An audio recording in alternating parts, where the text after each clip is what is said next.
আজি পনীৰ পৰাঠা খাবলৈ মন গ'ল, তেন্তে বলকচোন মইনো কেনেকৈ বনালোঁ তাকে দেখাওঁ আৰু লগতে আপোনালোককো দেখাওঁ। তেন্তে বলক ভিডিঅ'টো ষ্টাৰ্ট কৰোঁ। এয়া মই অলপ আটা লৈ লৈছোঁ আৰু তাত দিছোঁ মই এচামুচ নিমখ আৰু 2 চামুচ গৰু ঘিউ আৰু মই ইয়াতে কুহুমীয়া পানীৰ ব্যৱহাৰ কৰিছোঁ।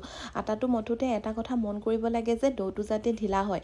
ডৌটো টান হ'লে পিছত পৰাঠাটো ফাটি যোৱাৰ চান্স থাকে আৰু এনেকৈ ধুনীয়াকৈ মঠি মেলি মই অলপ সময়ৰ কাৰণে আটাখিনি ৰাখি থৈ দিওঁ। আৰু আনফালে মই অলপ পনীৰ ধুনীয়াকৈ ৰুকি লৈছোঁ আৰু কাটি লৈছোঁ অকণমান পিঁয়াজ, কেঁচা জলকীয়া আৰু ধনিয়া পাত।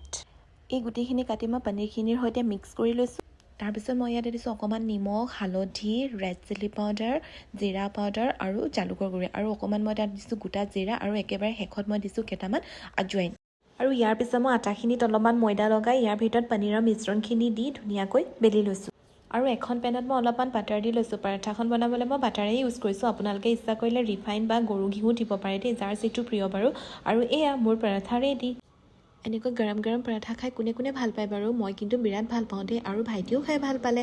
তেন্তে আপোনালোকেও ট্ৰাই কৰি চাব পাৰে। মোৰ এই ৰেচিপিটো জনাসকলেতো জানেই বাৰু, কিন্তু যিসকল নতুন তেখেতসকলক কৈছোঁ দেই। Thank U.